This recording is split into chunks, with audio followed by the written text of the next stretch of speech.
and saying, welcome everyone to the Canadian Ecopsychology Network monthly virtual gathering. Hello, my name is Carol Koziol, and I'm the founder of CEN. Today, I will be talking about the emergence of community ecopsychology. But to start, I would like to acknowledge that I am on Indigenous land that has been inhabited by Indigenous people for thousands of years. There are long-standing relationships of the 3 local First Nation groups of this land in place in Middlesex County and the City of London, here in Ontario, Canada.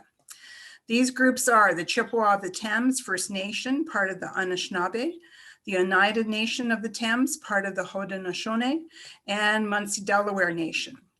I would also like to share my ancestry is Eastern European, Belarusian. I'm a first-generation settler to this place called Canada, and I'm exploring my Slavic pagan ancestry. I am grateful to Mother Earth, Gaia, for life, Big Mama, and for my 90-year-old mother who continues to share her wisdom and her house. This is where I am right now. I am honored that many of my mentors, colleagues, and eco-buddies are watching.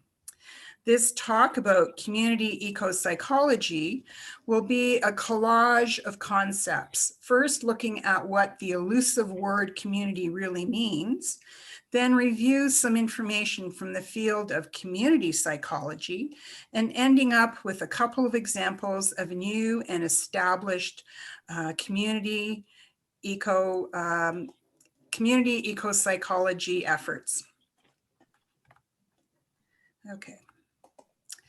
So my curiosity about community began during a vision fast that I did a number of years back, where you spend 4 days on the land alone, drinking water, and then processing this experience with a temporary community of fellow life adventurers.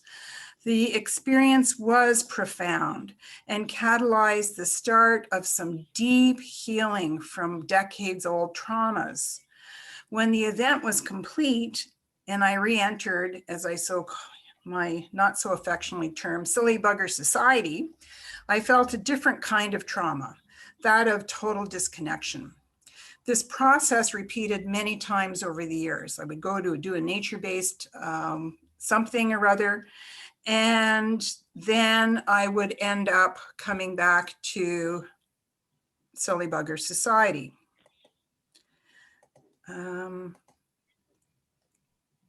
Okay. Why was I trying to heal traumas without ongoing systems of support? What does community really mean? I am sharing this because, as Donna Haraway points out in this quote, context matters. Great book, Staying with the Trouble.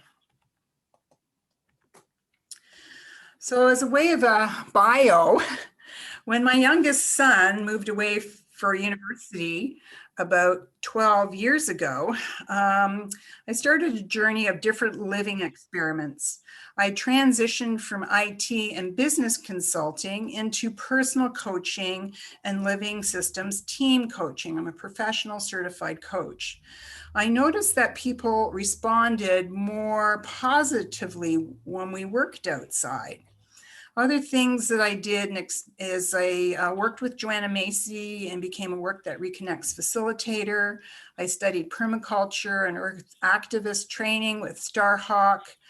I learned about eco-villages through Gaia Education, and I studied with Andy Fisher in his year-long immersion program and became a nature and forest therapy guide. Through all these experiments, I realized I had begun doing some basic research, and this kind of led me to Pacifica Graduate Institute, where I successfully completed a master's in depth psychology with an emphasis in community psychology, indigenous psychology, liberation psychology, and ecopsychology. My second year fieldwork is where I worked with Linda Koziol and created the Canadian Ecopsychology Network. Linda and I collaborated with the creation of Ecopsychology Voices, a monthly interview series, and a number of people who have contributed will be referenced to this later on. From there, I moved to Laurentian University up in Sudbury, Ontario. And as the Canadians know, it's no longer, well, they terminated the School of the Environment, which is where I was teaching. So but in the process of 5 years there, I completed a PhD, interdisciplinary PhD in human studies. And the focus of my thesis was an exploration of eco-villages through the eco-resilient lens of spirituality. Now, that's not the focus of my talk, but it does inform some concepts. That's going to be a whole other presentation, I think. Anyways, during my tour through academia, I stumbled upon environmentalist Bill McKibben, and this quote just like rocked me to my core. The importance of community was emphasized. The technology we need most badly is the technology of community, the knowledge about how to cooperate to get things done. And to me, this is where ecopsychology starts to, it has the possibility to help out. In a rush to build technologically sustainable communities, mainstream society forgets to create cooperative human communities. What is the field of ecopsychology doing to facilitate this necessary shift? The question, I found this interesting, the question that Bill McKibben gets asked every time he speaks is, what can I do as far as the environmental, social, ecological degradation of the world? What can I do is the most asked question, and he's answered consistently the same way. The most important thing an individual can do is not be an individual. To shift toward a more cooperative community culture, we must unlearn competitive individualism. So again, I come back to, what is the field of ecopsychology doing to facilitate this necessary shift? Okay, so what is community? What does community really mean? Think about it right now. Just pause and think about it. What does community mean to you? What types of communities do you belong to? The word community comes from the Latin communis, communitas, which basically means shared in common, and typically refers to 1, a group of people living in the same place, and 2, a group of people sharing certain attitudes and interests. So a very simple definition is a group of people who have something in common.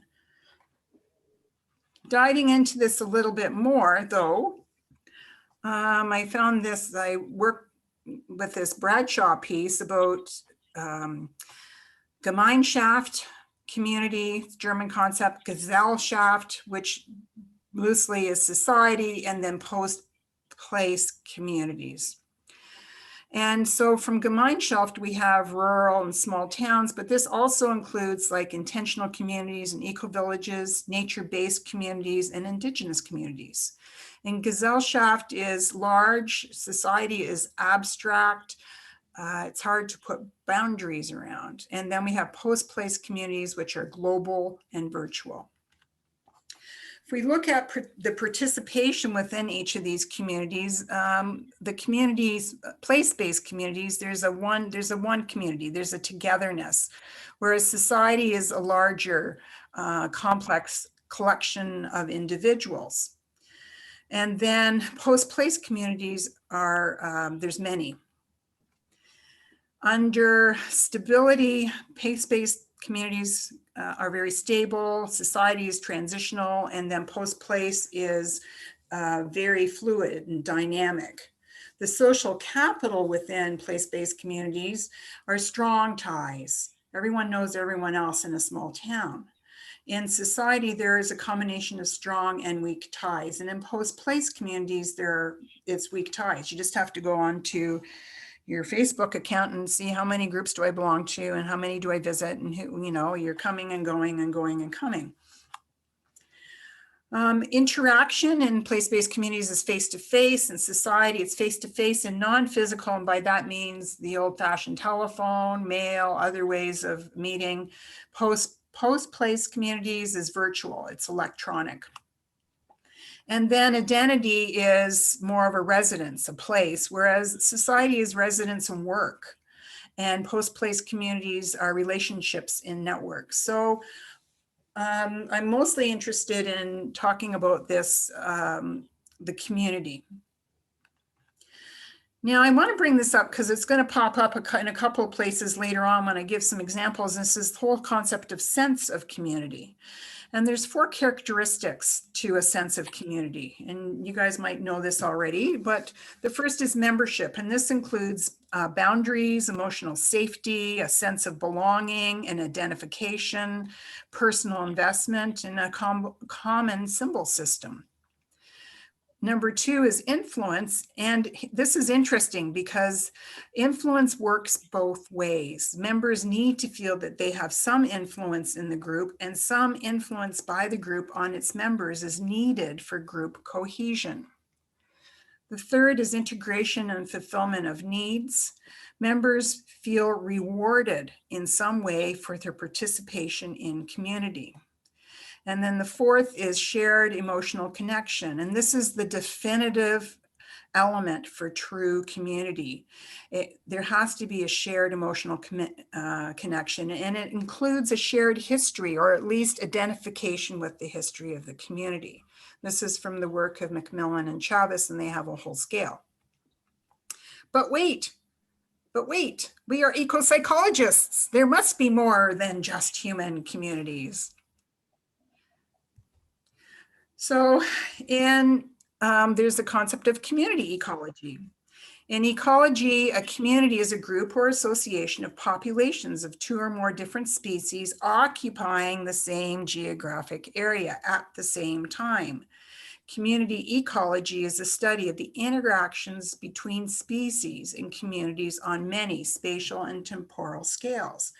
And this is coming to light if you think about Peter Wallaby's work on the hidden life of trees in 2016, and the more recent University of British Columbia forest ecologist Suzanne Simard just recently wrote about the mother tree and how the ecologist hears lessons for people. This is the community.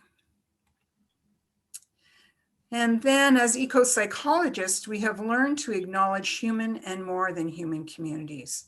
And when I look at this grizzly bear, Mama Grizz, and 3 cubby grizzes here, I immediately think of family systems. But they're also embedded into many other systems of communities of life. If I was to do a rough estimate, I would say maybe 5% of the time this grizzly bear family interacts with one another, and 95% of the time they continually interact with the many other systems of life, their terrain, their food sources, water sources, berry bushes, salmon, and then avoiding pesky human hunters. And so this begs the question, for me at least, is what systems or communities of life do you interact with 95% of your time?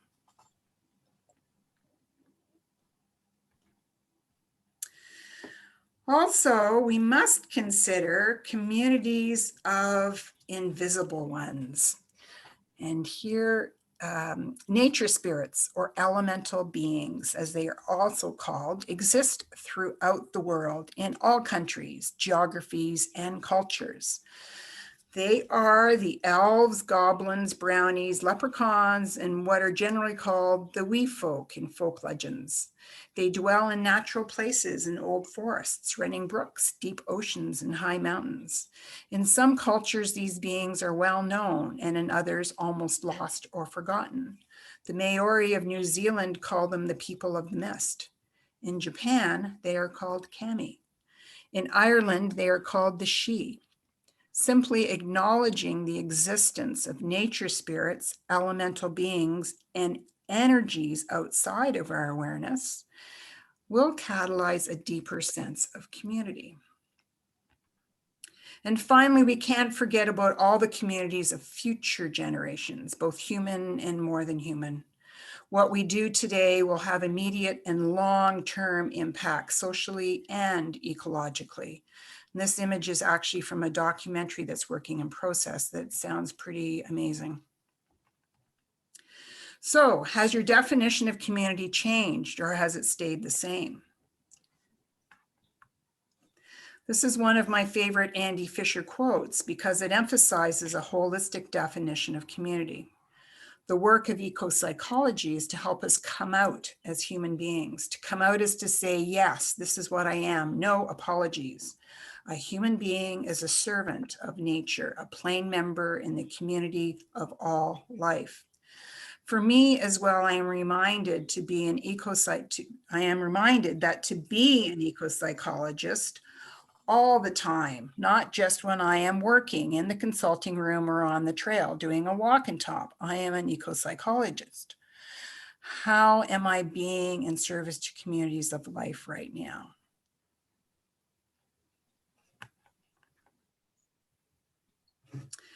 Building on this broader definition of community,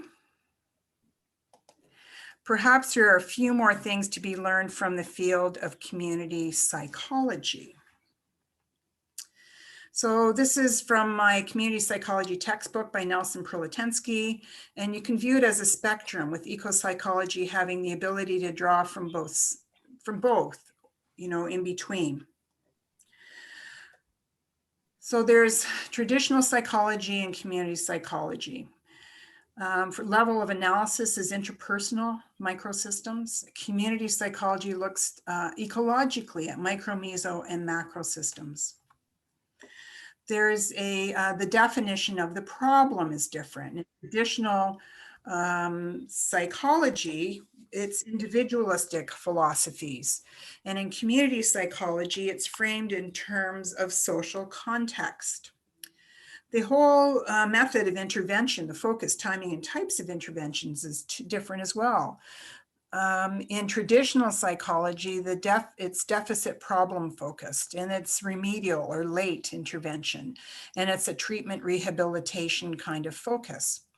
Whereas in community psychology, we look at competence and strength, it's assets mapping. We look at prevention, early interventions, and the focus is self-help, social action, and community development.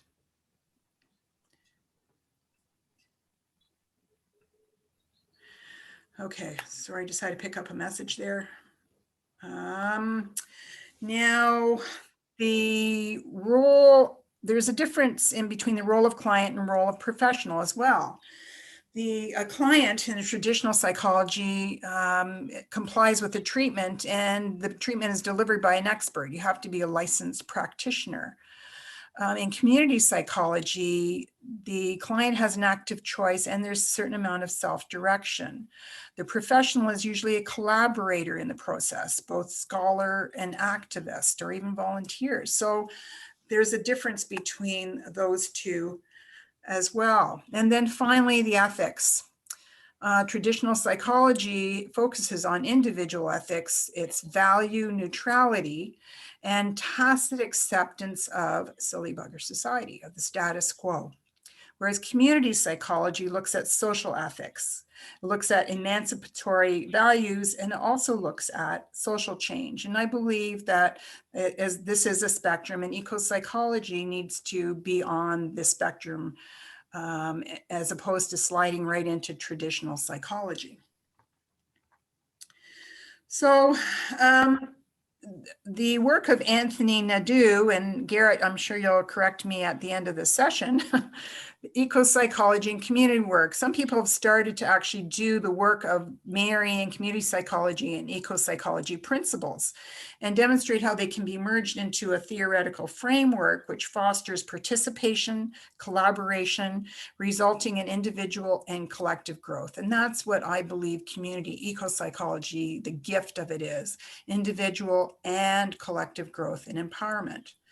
For eco-psychology to be meaningful to community psychology, the agenda must extend beyond a focus on nature connection.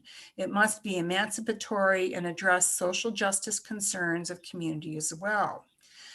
And generally, to study community psychology and eco-psychology is to commit to the exploration of the profound effects of injustice, violence, and the exploitation of others and nature on psychological, communal, and ecological well-being.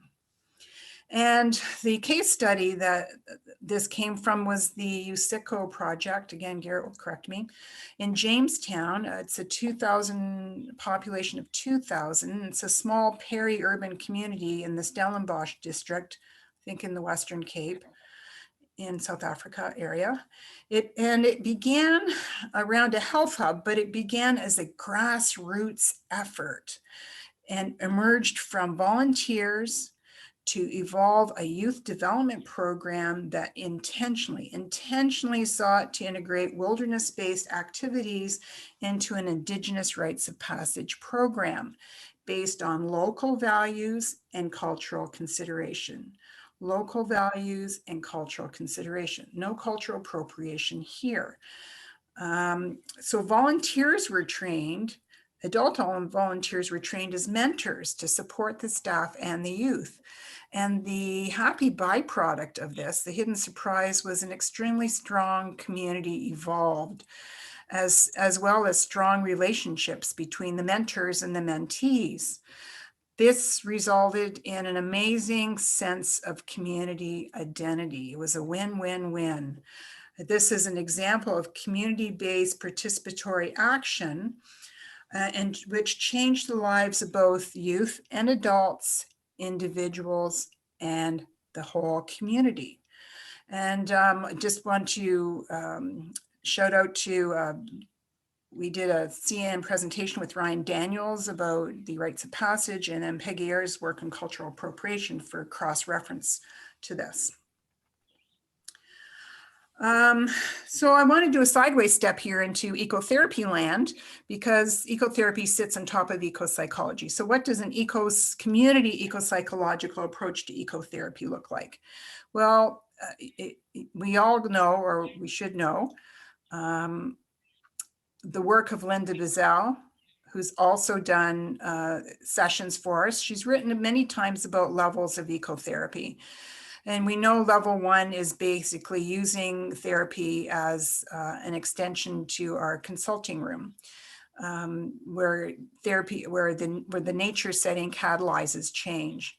And then level 2 is where we introduce, or we begin to recognize and do some reciprocity with the natural environment. You know, we ask permission and we give gratitude through various ways. And I would just say that perhaps it's time for a level 3 ecotherapy, where we're not dealing on one-to-one, but we're dealing community to community, where communities of people work to help other communities of people and other communities of the environment.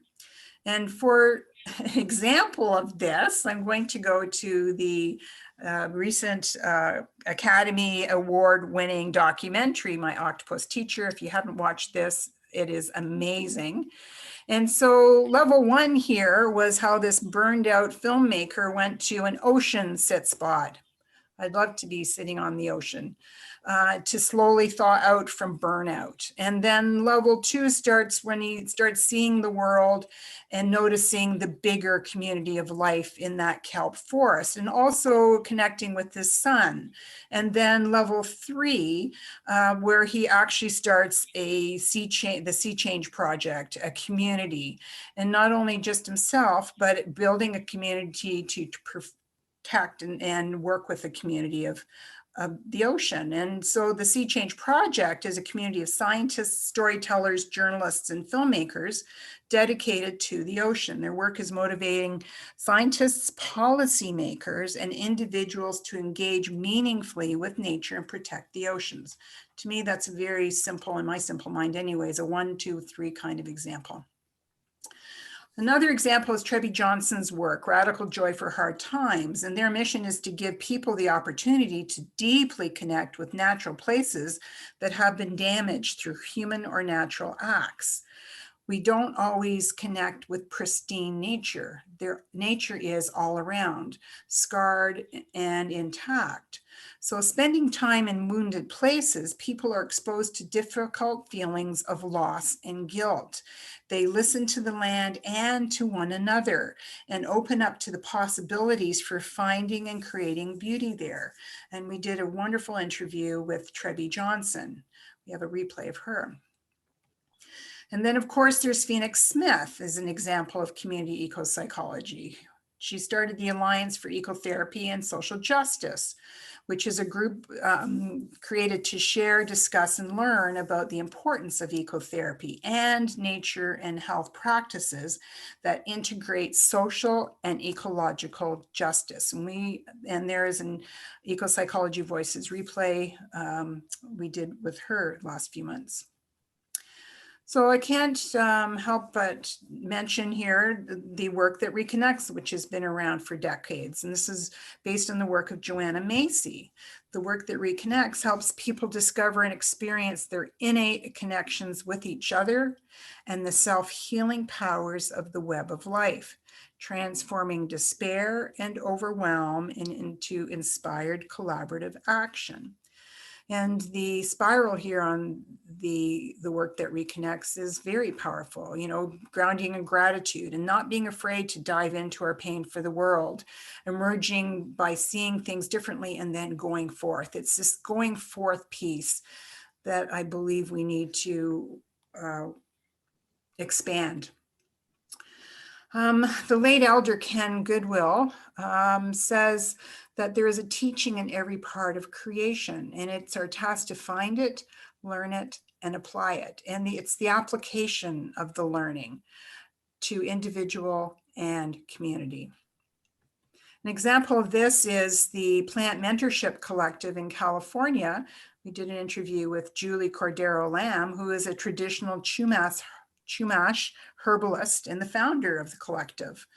And through knowledgeable practitioners from several Chumash tribal organizations, they develop partnerships with land agencies, conservation authorities, or even empty land, and work to return the health of the land and indigenous people. And this is how indigenous plant knowledge is passed down, learning about what is there and what makes it healthy.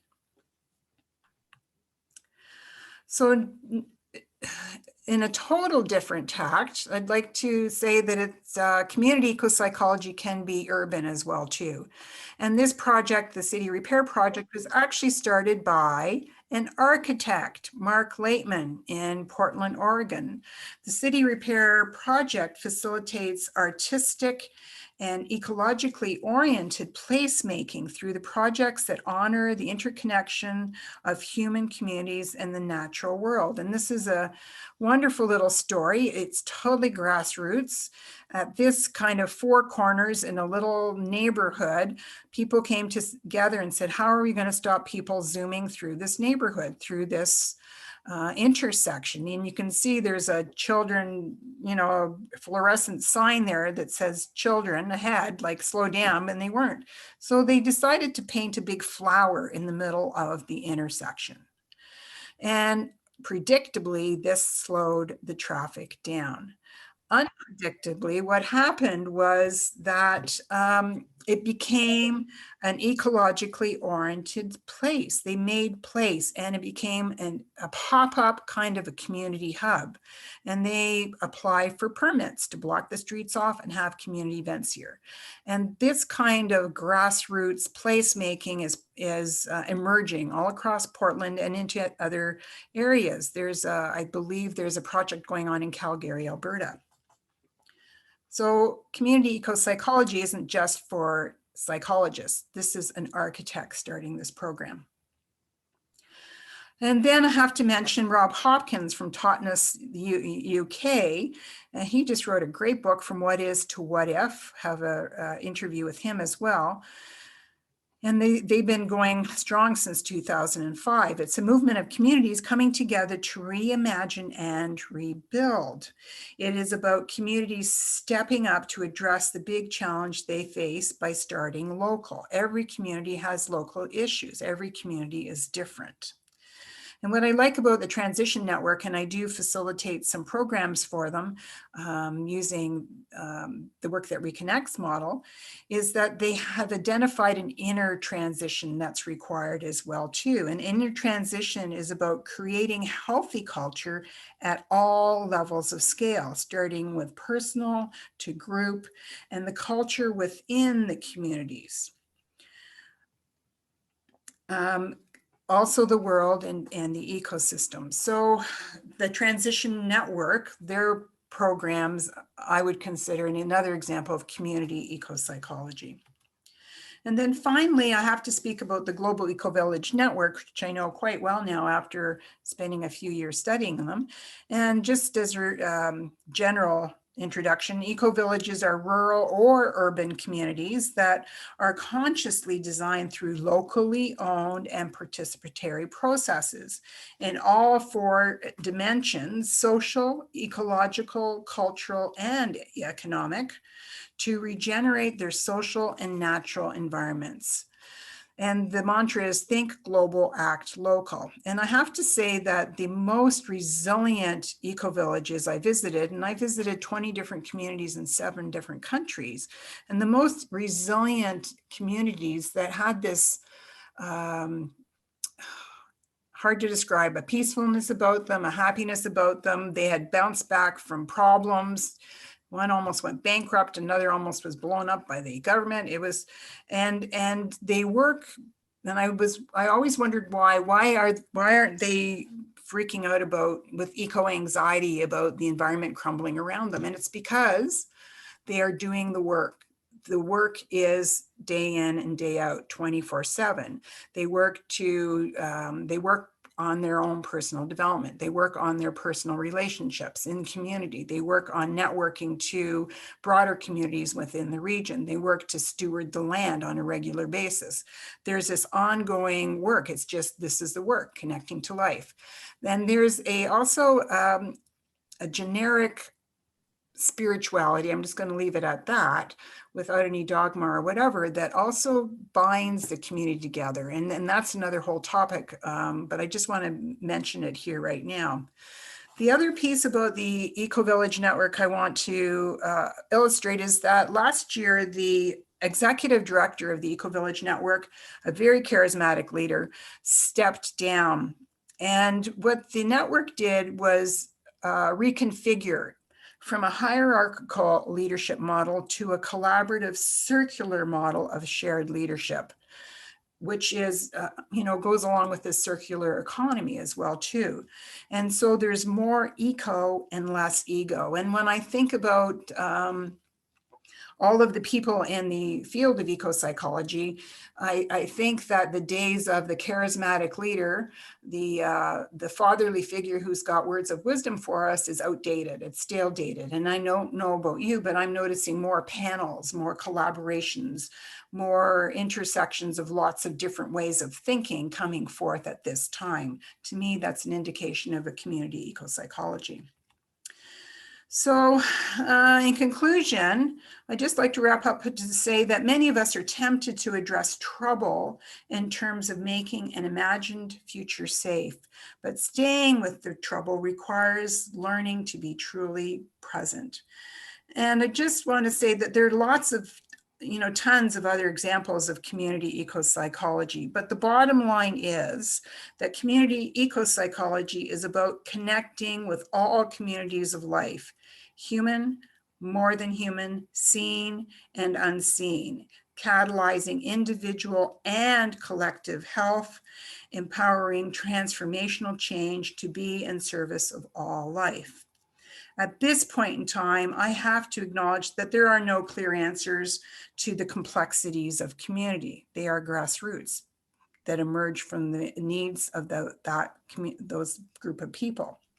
But I do have to notice that there are many more pathways, there are many more recipes, there are many more processes to community work.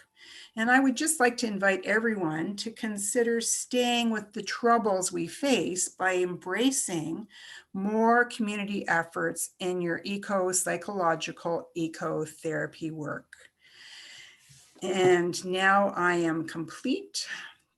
Thank you for listening. Oh boy, okay, I'm going to stop this now.